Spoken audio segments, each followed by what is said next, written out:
अमल दरवाजे के पीछे खड़ी कांपती हुई बुरी तरह रो रही थी। वो बिजली की कड़क और गरज की वजह से एक दफ़ा बचपन में बहुत बुरी तरह ट्रॉमाटाइज हुई थी। वली को याद था, मगर उस ट्रॉमा का असर अब तक होगा उसका अंदाज़ा उसको नहीं था।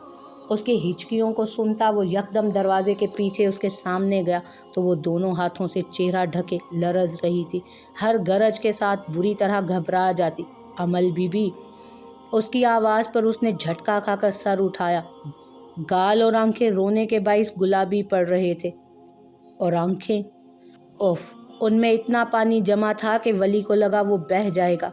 वो बेइख्तियार उसके नज़दीक आई। मुझे बहुत डर लग रहा है वली, मुझे यहाँ से लेकर जाएं। उसने उसकी नम आस्तीन को अपनी मुट्ठी में जकड़ा था। जी बीबी, आप डरे नहीं, कुछ नहीं है, बारिश अभी थम जाएगी। बमुश्किल उससे नज़रें हटाकर उसने आहिस्तगी से कहा, आप इस वक्त यहाँ क्या कर रही हैं? उसने बात बराए बात की। वो हद दर्जा खौफज़दा थी। होले होले उसका नाजुक वजूद कांप रहा था। मुझे बीजान ने भेजा था यहाँ, उनका कोई पुराना सामान रखा था, मैं ढूंढ रही थी, मगर फिर एकदम से बारिश शुरू हो गई और ये गरज चमक। बादल यकदम जोर से गरजे, लगता था आसमान गिर पड़ेगा। अमल की बेसाख्ता चीख निकली। उसका बाजू उसने जोर से थामा। उसने गहरा सांस लेकर उसे देखा और फिर उसका बाजू पकड़े तकरीबन उससे लगे खड़ी थी वो, मगर इस कुर्बत में भी एक ख़ास फासला था। कुछ नहीं है, अभी देखें, बारिश रुक जाएगी, चले मैं आपको हवेली ले चलूँ।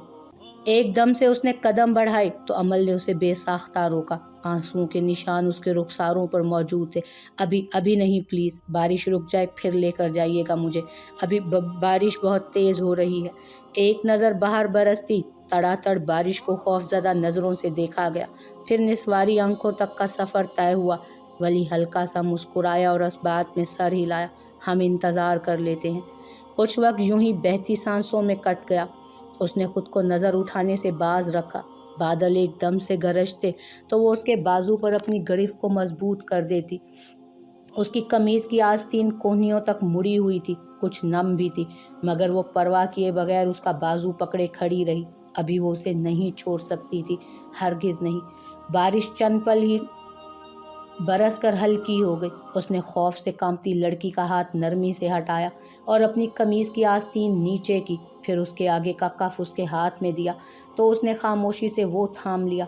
उसका एतमाद बहाल हो रहा था, अलबत्ता खौफ अब भी उसके आसपास था। फिर वो उसे लिए हवेली की जानिब चला आया। बीजान को देखते ही वो एकदम से रोने लगी। सब उसके रोने से घबरा कर उसकी तरफ बढ़े। वली ने चुपके से पैर अपने कमरे की जानिब फेरे और मंजर से हटता गया। अगले 3 दिन तक अमल को शदीद बुखार रहा। वो बुखार में फूंक रही थी। उसके एंट्री टेस्ट की डेट से 1 दिन पहले ही वो शहर चला गया और फिर जब वो टेस्ट देकर वापस आया तो बहुत खुश था। उसका टेस्ट बहुत अच्छा हुआ था।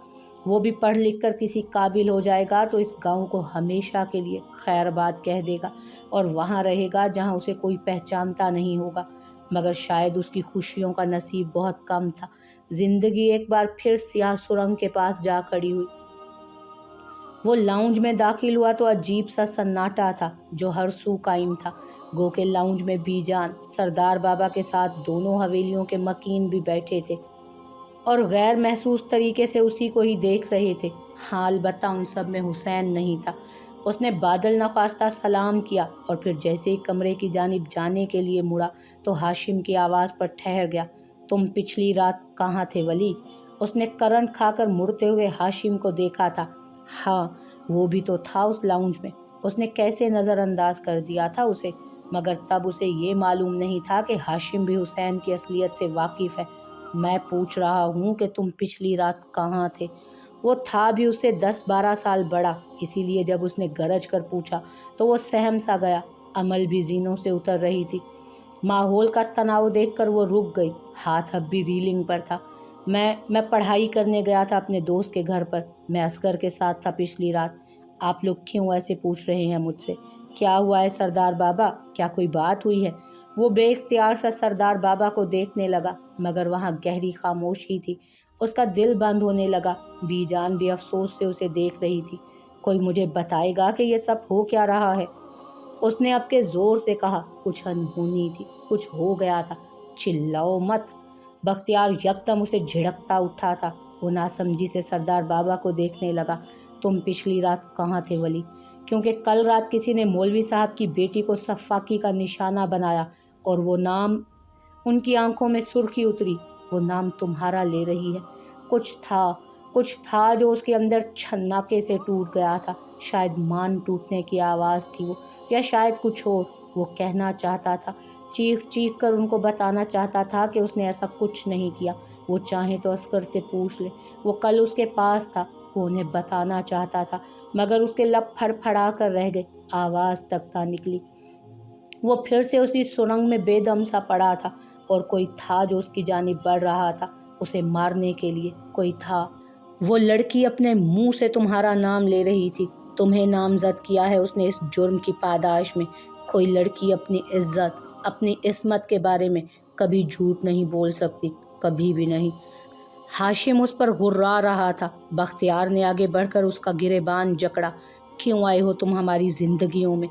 क्यों हमारी बनी बनाई इज्जतों को खाक करने पर तुले हो? क्यों आखिर हमारी ज़िंदगियां कुत्तों वाली कर दी हैं तुमने? बोलो, वो लड़की क्यों नाम ले रही है तुम्हारा? वो क्यों कह रही है कि वली ने उसकी इज्जत खराब की है? उसके सुलगते अल्फाज ने जैसे उसे अंदर तक जलाकर भस्म कर डाला था। इज्जत खराब की, वो भी वली ने? कुछ लम्हे लगे थे उसे उन अल्फाज को समझने में। मैंने ऐसा कुछ भी नहीं किया है। झूठ बोल रही है वो लड़की, बकवास कर रही है। मैं कल अपने दोस्त के साथ था, अपने टेस्ट की तैयारी कर रहा था उसके घर। आपको यकीन नहीं आता तो उसके वालिद से पूछ लें फ़ोन करके, लेकिन मुझ पर इल्ज़ाम मत लगाएं, बेगुनाह हूँ मैं। उसने बख्तियार के हाथ अपने गिरेबान से झटक कर बहुत दरुस्ती से कहा था, और अगले ही पल उस दरुस्ती के साथ बख्तियार ने उसे ज़ोरदार चांटा मारा था। उसका चेहरा घूम गया, रुखसार सुर्ख पड़ गया। सामने सोफ़ों पर बराजमान ख़वातीन बहुत लुत्फ़ लेते हुए ये तमाशा देख रही थी। निगार बेगम ने तो बमुश्किल अपनी हंसी छुपाई थी। किस चीज़ की कमी होने दी मेरे बाप ने तुम्हारे लिए? हाँ, और बदले में तुम क्या दे रहे हो हमें? ज़िल्लत, रुसवाई, ये सारे ज़माने में तमाशा। मुझे तुमसे कोई उम्मीद भी नहीं थी, क्योंकि गंद से उठाए जाने वाले हमेशा गंद में ही रहते हैं और कभी उठकर किसी जगह नहीं बैठ सकते वो। और तुम, उसकी आंखों में उसके लिए बेपनाह नफरत थी, ऐसी हकारत थी कि वली दंग रह गया था। उसे अपना आप, अपना वजूद टूटता महसूस हुआ। तुम तो हो ही हरामजादे। छन छन करके सब कुछ उसके अंदर टूट रहा था। रगों में खून की जगह टूटे कांच गर्दिश करने लगे थे। उसकी आंख से आंसू फिसला। मैंने कुछ नहीं किया है सरदार बाबा, खुदा के लिए मेरा यकीन करें। मुझे यूं इस तरह बेनवा मत करें सरदार बाबा। आप जानते हैं मुझे, आप मुझे जानते हैं, आप मेरी हकीकत से वाकिफ़ हैं। मैंने कुछ नहीं किया। वो उनके कदमों में बैठा रो रहा था, मगर वो बेतासुर सा उसका चेहरा देखे गए। वहाँ अफसोस था, मलाल था, गहरा मलाल, जैसे वली ने उनकी उम्मीदों पर पानी फेर दिया हो। सरदार बाबा, उसने उनका घुटना हिलाया। उसकी हिचकियाँ पूरे लाउंज में गूंजने लगी थीं। अमल की आंख से आंसू टूट टूट कर गिरने लगे। उसे उस पर बेतरह तरस आया था। बीजान मेरी बात सुने, खुदा के लिए मेरी बात सुने। आप तो मुझे जानती हैं बीजान, मैं कभी ऐसा नहीं कर सकता। आपको तो सब मालूम है, फिर क्यों खामोश बैठी हैं आप? बोलें बीजान। वो हिज़यानी अंदाज में उनका भी घुटना हिला रहा था। बीजान ने दुख से जैसे ही उसके चेहरे पर हाथ फेरना चाहा, हाशिम ने उसे खींच कर खड़ा किया। बीजान का हाथ हवा में ही मुअल्लक रह गया। तुमसे बात करेगी अब थाने में पुलिस, चलो। वो उसे घसीटता हुआ बाहर की जानिब बढ़ रहा था, और वो मुसलसल चिल्ला रहा था कि उसने ऐसा नहीं किया, वो ऐसा नहीं कर सकता, वो कभी ऐसा नहीं करेगा। वो सरदार बाबा को पुकार रहा था, बीजान को आवाज़ें दे रहा था, और बीजान दिल के हाथों मजबूर होकर दरवाजे तक आई भी थी, मगर वो कुछ नहीं कर सकती थी। वो रोता रहा। मेरी बात सुने, खुदा के लिए मेरी बात सुने। मैं बेगुनाह हूँ, खुदा की कसम मैं बेगुनाह हूँ। मैंने कुछ नहीं किया बीजान, मैंने कुछ नहीं किया। मैं बेगुनाह हूँ, मेरा इस सब में कोई कसूर नहीं है सरदार बाबा। वो उसी तारीक कोठरी में दोबारा पहुँच गया था और दरवाज़ा ज़ोर ज़ोर से बजा कर कह रहा था कि उसका कोई कसूर नहीं है। वो अपनी मर्ज़ी से पैदा नहीं हुआ। उसने अपने वालिदैन से नहीं कहा था कि वो उसे पैदा करें। پھر ہر دفعہ سزا اسے کیوں مل رہی تھی؟ ہر کوئی اسے کیوں مار رہا تھا؟ ہر کوئی اسے کیوں گالیاں دے رہا تھا؟ کوئی اس کی بات کیوں نہیں سن رہا تھا؟ آخر پولیس کی گاڑی میں دھکیل کر اس کے منہ پر دروازہ بند کر دیا گیا تو اس کی آواز دب کر رہ گئی، مگر وہ اب بھی جالیوں سے لگا چلا رہا تھا، رو رہا تھا، میں بے گناہ ہوں بی جان، اللہ جانتا ہے میں بے گناہ ہوں۔ اس کی آنسوؤں سے بھیگی تھکی سی آواز پر بی جان کا دل کانپا تھا۔ وہ تیزی سے زمان کی جانب مڑی جو اسی طرح خاموشی سے اندر بیٹھے ہوئے تھے۔ خدا کے لیے اس بچے کی ایک دفعہ بات تو سن لیں آغا جان، آپ نے تو اسے اپنی صفائی میں کچھ کہنے کے لیے ایک دفعہ بھی مہلت نہیں دی، ایک لفظ نہیں سنا آپ نے زمان۔ میں جانتی ہوں میرے ولی کو، وہ نہیں ہے ایسا، خدا کے لیے کچھ کریں۔ ان کی دہائی پر نگار بیگم نے ہوں کہہ کر سر جھٹک کر ان کے گرتے آنسوؤں کو دیکھا تھا۔ حرام حرام ہوتا ہے زمانی، اور جو اسے حلال کرنا چاہے نا وہ کبھی اپنی کوششوں میں کامیاب نہیں ہوتے۔ تم جو بھی کر لو وہ ایک گندے خون کی پیداوار تھا اور گندے خون کی پیداوار ہی رہے گا، نخوت سے کہہ کر چادر سر پر ڈالتی وہ دروازے کی جانب بڑھی تو ارجمند لڑکیاں اور حسن بھی ان کے ساتھ پیچھے ہو لیے۔ زمان نے ضبط سے گہرا سانس لیا اور پھر جانے کے لیے اٹھ کھڑے ہوئے۔ زینوں پر وہ کھڑی تھی منجمد ہوئی۔ کیا قصور تھا اس کا بابا؟ جب بولی تو آواز زخمی تھی، آنکھیں دہک رہی تھی غم سے، غصے سے۔ یہی نہ کہ وہ اس دنیا میں اپنی مرضی سے نہیں آیا، یہی نہ کہ اس کے نام کے ساتھ اس کے باپ کا نام نہیں لگا کرتا، یہی نہ کہ وہ اس کی آواز کانپی تھی، ریلنگ پر جمع ہاتھ پسینے میں نہا گیا تھا کہ وہ ناجائز ہے۔ لیکن کہاں ہے اس کا قصور بابا؟ کہاں ہے اس کی غلطی؟ کہاں گناہ گار ہے بابا وہ؟ مجھے تو اس کی کوئی کوتاہی، کوئی گستاخی نظر نہیں آتی۔ میں تو آپ سے عمر اور تجربے میں بہت پیچھے ہوں، پھر جو میں دیکھ رہی ہوں وہ آپ کو نظر کیوں نہیں آ رہا؟ آپ کیسے آنکھیں بند کر سکتے ہیں؟ کیسے کوئی اتنا اندھا ہو سکتا ہے؟ قرب سے بولتے بولتے اس کی آواز پھٹنے لگی۔ عمل، یہ تم کس لہجے میں بات کر رہی ہو بابا سے؟ بختیار نے اسے جھڑکا تھا مگر اسے دیکھ کر وہ تلخی سے مسکرائی تھی۔ اور بھاجی آپ تو بات ہی نہ کریں، آپ نے تو ساری عمر اس سے نفرت میں گزاری ہے، ساری زندگی اس کو اس گناہ کی سزا دی ہے آپ سب نے۔ اس نے حویلی کے لڑکوں کی جانب حقارت سے اشارہ کیا۔ اس گناہ کی سزا بھاجی جو اس نے کیا ہی نہیں تھا، جو غلطی اس نے کی ہی نہیں، اس کی سزا کاٹ رہا ہے وہ اب تک، اور آپ سب گناہ گار ہیں اس کے۔ اللہ جب اس دن سب کو اٹھائے گا نا بھاجی تو آپ کے پاس کوئی جواب نہیں ہوگا، آپ سب کی گردنیں جھکی ہوں گی اور چہرے سیاہ پڑ رہے ہوں گے۔ بس بہت ہو گیا، کیا بکواس لگا رکھی ہے تم نے؟ ہاں وہ گناہ گار ہے اور اس لڑکی کی عصمت دری کی ہے اس نے، اس لڑکی نے خود اقرار کیا ہے اس بات کا۔ تم ایسے بس کریں اور اللہ کے عذاب سے ڈریں بھاجی۔ کون کتنا سچ بول رہا ہے اور کتنا اچھا جھوٹ، میرے خیال میں یہ میں آپ کو نہ ہی بتاؤں تو بہتر ہوگا۔ اور وہ لڑکی، میں بھی دیکھتی ہوں کہ اس کا یہ ڈھکوسلا کب تک چلتا ہے، میں بھی دیکھوں گی کہ وہ کس حد تک جا سکتی ہے۔ اور آپ سب بھی کان کھول کر سن لیں کہ کسی کی زندگی کو عذاب بنانے والے کبھی سکھ کی زندگی نہیں گزار سکتے۔ اعمال ہوتے ہیں اور ان کے نتائج پلٹ کر آتے ہیں۔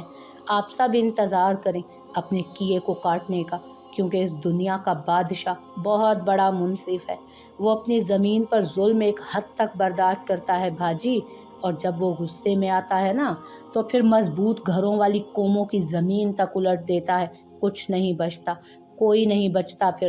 اور جو وہ کر رہا ہے اس پر تمہارا اللہ کچھ نہیں کرے گا؟ سارا عذاب ہمارے لیے ہی رہ گیا ہے کیا؟ نعوذ باللہ۔ باہر سے آتے ہاشم نے اس کی بات پر استہزائیہ سر جھٹکا تھا۔ عمل نے نفرت سے اس کے وجود کو دیکھا۔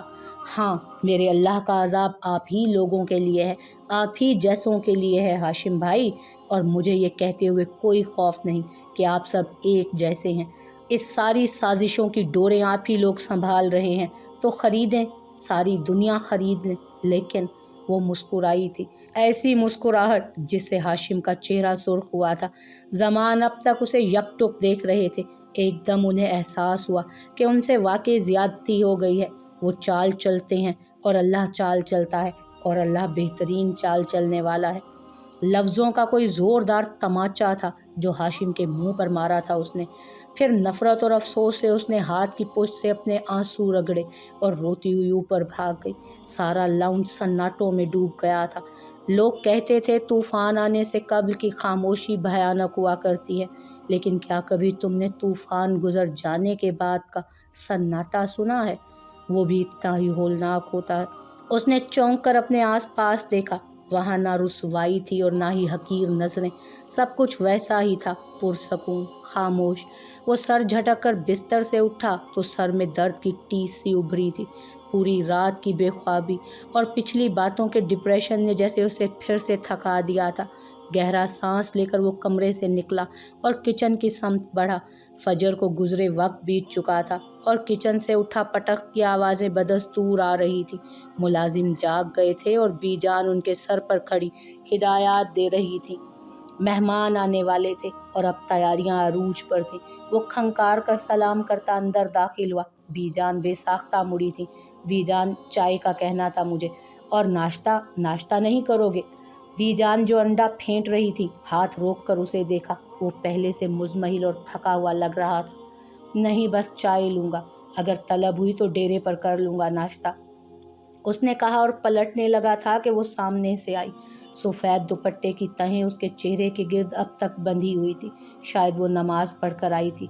उसका पुरसकून खूबसूरत चेहरा उस समय इतना पाकीज़ा लगा कि वली को अपनी नज़रें हटाना याद ना रहा। उन नज़रों में बिखरे ख्वाबों का पानी था। उसकी पुतलियां गुलाबी थीं और वजूद इतना वीरान के अमल भी ठिठक सी गई।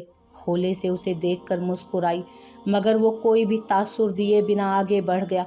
उसने हैरत से चेहरा फेर कर उसे देखा था। रात तक तो ठीक थे मोहतरम, अब क्या हुआ? उलझती हुई वो दुपट्टा खोलती किचन में आई थी। बीजान, ये वली को क्या हुआ है? उसने शानों पर दुपट्टा फैलाते पूछा तो बीजान ने लाइल्मी का इजहार किया। अलबत्ता एक नज़र पलट कर उन्होंने किचन के दरवाजे से नज़र आती राहदारी पर ज़रूर डाली थी।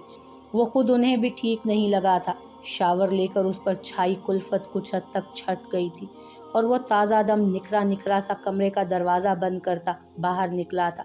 मोबाइल, चाबियाँ, सनग्लासेस, वो जाने के लिए तैयार लग रहा था। हवेली में होती चहल पहल को नज़रअंदाज करता वो बाहर सब्ज़ाजार से झांक कर उसे सोचती नज़रों से देख रही थी। बीजान, वली आपको पहले जैसा नहीं लग रहा, जैसे अस्पताल से आने के बाद था या फिर उस जेल वाले हादसे के बाद। वो अजीब लग रहा है मुझे, अजीब सा खामोश। उसने रुख मोड़कर बीजान को देखा तो उन्होंने आज़ुर्दगी से सर झटका था। लग तो मुझे भी रहा है, मगर क्या करूं?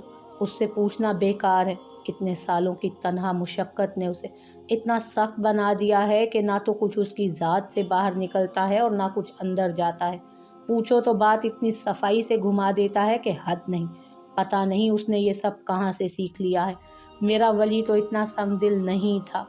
वो बहुत दुखी दिल से बोलती चली जा रही थी और अमल अब तक बेमकसद लौम की रविश को तके जा रही थी, जहाँ पर वो अपने कदमों के निशान सब्त करता जा चुका था। बीजान, हम लोगों के माजी को भूल क्यों नहीं जाते? हम हमेशा इतने तकलीफ दे लम्हात को याद क्यों रखते हैं? हम इतनी खैरात करते हैं, इतने लोगों को अल्लाह के खौफ से डराते हैं, लेकिन हम खुद उससे नहीं डरते। हम सारी दुनिया की इस्लाह करना चाहते हैं, पर हम क्यों भूल जाते हैं? मगर हम खुद को क्यों भूल जाते हैं? इंसान इतना जालिम क्यों है बीजान? वो अब तक लॉन में खुलती खिड़की से बाहर देखती बहुत मध्यम आवाज़ में बोली थी, जैसे खुद से बात कर रही हो। क्योंकि हम खुद बहुत बड़े गुनाहगार होते हैं। हम खुद अपने वजूद की तारीकियों से इतने खौफजदा होते कि अगर कोई हमें खुद से ज़्यादा उजला नज़र आ जाए तो हम उसकी पाकीज़गी को बर्दाश्त ही नहीं कर सकते। हम ज़्यादा से ज़्यादा लोगों की बदअमालियों में इसलिए दिलचस्पी रखते हैं क्योंकि अमल, हमें डर होता है कि अगर किसी वक्त हमारे बदअमाल दुनिया के सामने आए तो हम आगे वालों पर भी उंगलियां तान कर कह सकेंगे कि तुम भी कोई कम नहीं हो, तुम भी हमारे ही जैसे हो। अगर हम फरिश्ते नहीं तो फरिश्ते तुम भी नहीं हो। ये तो अल्लाह होता है बच्चे, जो इंसान की बदअमालियाँ भुला देता है, और ये लोग ही होते हैं जो इंसानों की बदअमालियों को सदा ज़िंदा रखते हैं। इंसान कभी नहीं बदलते, कभी नहीं। बीजान बहुत ज़ख्मी दिल से गहरा सांस लेकर बोली थी। उसकी आंखों में नमी चमकने लगी। उसकी सुर्ख आंखों को देखकर दिल न जाने क्यों बुरी तरह से दुख जाता था। وہ کیوں کسی سے بات نہیں کرتا بی جان؟ کیوں لوگوں کو اپنے دکھ دکھا کر ہمدردیاں نہیں سمیٹتا؟ کیوں اتنا سب کچھ اپنی ذات کے اندر رکھتا ہے؟ وہ ان کی جانب گھومی تھی۔ پتہ ہے میں نے کبھی اسے روتے ہوئے نہیں دیکھا، تب بھی نہیں جب میں چھوٹی تھی۔ کوئی کیسے اتنا برداشت کر سکتا ہے بی جان؟ آخر کیوں وہ نہیں بولتا، کہتا نہیں کسی سے کچھ؟ لوگ اسے اتنا سنا کر چلے جاتے ہیں، وہ ایک دفعہ بھی پلٹ کر انہیں یہ تک نہیں کہتا کہ وہ بے قصور ہے۔ کیوں کرتا ہے وہ ایسے؟ اس کا گلا بولتے بولتے روندنے لگا تھا۔ بی جان نے اس کے سبھی چہرے پر ہاتھ پھیرا اور مسکرائیں۔ وہ ولی ہے امل، اس نے خود کو اذیت دینے کا عہد کر رکھا ہے۔ میں اسے کتنا بھی سمجھا لوں، وہ کبھی بھی خود کے ساتھ نرمی نہیں برتے گا، کبھی بھی وہ خود کو آسانی نہیں دے گا، کیونکہ وہ خود سے نفرت کرتا ہے، اور میں اس نفرت کو اس کے اندر سے چاہ کر بھی نہیں نکال پائی۔ انہوں نے تھکا سا سانس لے کر اس کا چہرہ تھپ تھپایا، پھر مڑ کر نورا اور شکیلہ کو مہمانوں کی آمد اور مزید چند ایک کاموں کی ہدایات دینے لگی۔ وہ بھی بد دلی سے کچن سے باہر کی جانب بڑھی۔ ناشتہ کر رہی ہو امل؟ بی جان نے رک کر پوچھا تھا۔ اسے اس حالت میں دیکھ کر اس کا دل ہر شے سے اچاٹ ہونے لگا تھا۔ وہ بھوک تو بالکل ہی مر گئی تھی، پھر بھی اس نے حامی بھر لی۔ بنا دے، میں بابا کو بلانے جا رہی ہوں، وہ کہہ کر سیدھا زمان کے کمرے میں چلی آئی۔ وہ حسب عادت اپنی راکنگ چیئر پر جھولتے کسی کتاب کے مطالعے میں گم تھے۔ وہ انہیں مسکرا کر دیکھتی دروازہ بند کر کے ان کے سامنے پنجوں کے بل آ بیٹھی۔ انہوں نے چونک کر کتاب سے چہرہ ہٹایا تھا، پھر اسے دیکھ کر نرمی سے مسکرائی۔ اتنی صبح باپ کی یاد کیسے آ گئی جناب کو؟ انہوں نے کتاب بند کر کے سائڈ ٹیبل پر رکھی اور پھر اس کی جانب گھومے۔ یاد تو ان کو آتی ہے بابا جان جو دور ہوں، جو ہر پل نگاہوں کے سامنے ہوں۔ انہیں یاد نہیں کیا جاتا، انہیں تو بس محبت دی جاتی ہے۔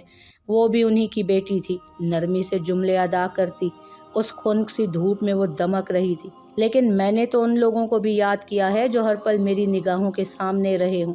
وہ اسی طرح نرمی سے مسکرا رہے تھے۔ اور عمل، وہ ایک پل کو ٹھہر گئی۔ کیا مطلب یہ کہ کچھ لوگ آپ سے ظاہری طور پر قریب ہوتے ہوئے بھی ایک خاص فاصلے پر ہوتے ہیں، جس کی وجہ سے آپ ان کی روح تک نہیں پہنچ پاتے، اور جواباً انہوں نے سانس لیا، آپ انہیں یاد کرنے لگ جاتے ہو، بھلے وہ 24 گھنٹے آپ کی نظروں کے سامنے رہیں۔ محبت جسمانی قربت کا نہیں، روحانی قربت کا احساس ہے۔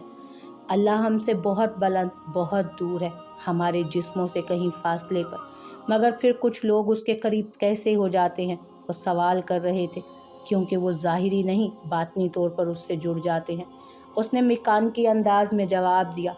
روشن سی صبح میں اس کا بوجھل دل دھلنے لگا، ہر قسم کی مایوسی سے پاک ہونے لگا۔ بالکل، اور باطنی روابط انسان کے ظاہری اعمال پر اثر انداز ہوتے ہیں، تبھی تو وہ اس کی رضا کے سارے کام بجا لاتا ہے۔ اس پر سے دھن چھٹ گئی تھی۔ پھر تو لوگ ہماری محبت کو جج بھی نہیں کر سکتے، کیونکہ وہ تو ہمارے باطن سے واقف ہی نہیں ہوتے۔ اس نے شہد رنگ سوالیہ آنکھیں زمان پر جمائی تو انہوں نے آگے بڑھ کر اس کے سر پر ہاتھ رکھا۔ وہ یوں ہی بچوں کی طرح خوش ہوئی۔ لوگ ہمیں اسی لیے تو جج کرتے ہیں میری جان، کہ وہ ہمارے اندر کو نہیں جانتے ہوتے۔ اس کی مسکراہٹ یکدم غائب ہوئی۔ آپ محبت کر کے دیکھو، انسانوں سے کرو یا اللہ سے، لوگ آئیں گے آپ کو جج کریں گے، اچھے برے ریمارکس دیں گے اور آگے نکل جائیں گے۔ اپنی محبت کے لیے سٹینڈ لینا ہوتا ہے بچے، ہر حال میں، چاہے پھر محبت اللہ سے ہو یا انسان سے، یہ آپ کی آزمائش کیے بغیر نہیں ٹلتی۔ اس کے دل کو عجیب سے احساس نے گھیرا تھا، گھبراہٹ کا، خوف کا۔ آپ بھی نہ بابا، ان کتابوں نے بگاڑ رکھا ہے آپ کو، ایسی باتیں کر کے مجھے ڈرا رہے ہیں آپ۔ اس نے خفگی سے تپائی پر دھری کتاب کو دیکھا اور پھر مسکراتے ہوئے زمان کو۔ وہ ذرا آگے کو ہوئے۔ اور جو محبت آپ کو خوف زدہ نہ کرے، وہ بھی بھلا کوئی محبت ہوئی؟ وہ یکدم اٹھ کھڑی ہوئی، اسے واقعتاً ڈر لگ رہا تھا۔ بابا آپ ڈرا رہے ہیں مجھے، خفا سا کہا گیا۔ جو چیزیں قیمتی ہوں نا عمل، ان کے ساتھ ہمیشہ خوف کا احساس نتھی رہتا ہے، کیونکہ ہم اس چیز کو کھونے سے ڈرتے ہیں۔ محبت بھی ایسی ہی ہوتی ہے، یہ ہمیں اپنی جان سے بھی زیادہ عزیز ہوتی ہے، اسی لیے تو ہمیں ہر پل اس سے خوف آتا ہے۔ ہم اعتراف کرنے سے ڈرتے ہیں، مسکرانے سے ڈرتے ہیں، لوگوں پر اپنے دل کا حال آشکار ہو جانے سے ڈرتے ہیں، مگر بچے، ان کی نرم آنکھوں میں بلا کی خوبصورتی تھی۔ یہ انہی پر وارد ہوتی ہے جو ڈرتے ہیں، یہ ان کا سارا ڈر خوف نکال باہر کرتی ہے اور انسان کو اتنا بہادر اور نڈر بنا دیتی ہے کہ پھر چاہے آپ کے خلاف ساری دنیا اکٹھی ہو جائے، آپ ان کی آنکھوں میں آنکھیں ڈال کر انہیں للکارتے ہو کہ اللہ کے سوا کوئی معبود نہیں۔ بھلے ہی سارا مکہ آپ کے خلاف ہو جائے مگر پھر بھی آپ کسی سے نہیں ڈرتے، نہ 360 بتوں سے اور نہ اہل قرابت سے۔ یہ اس کا انعام سمجھو یا پھر اپنے صبر کا پھل، دونوں صورتوں میں درد برداشت کرنا یقینی سی بات ہے۔ انہوں نے اپنی بات ختم کی تو وہ مسکراتے ہوئے پھر سے ان کے سامنے بیٹھی۔ آپ بہت اچھے ہیں بابا، اچھی باتیں کرتے ہیں، لیکن اگر ابھی بھی جان اوپر آ گئی نا تو ہم دونوں کی خیر نہیں۔ انہوں نے مجھے ناشتے کا کہا تھا اور میں نے کہا کہ میں آپ کو بلانے جا رہی ہوں۔ اب اگر ہم نیچے نہ گئے نا تو بھی جان اوپر آ جائیں گی۔ کہتے ساتھ ہی وہ یکدم ہنسی تھی۔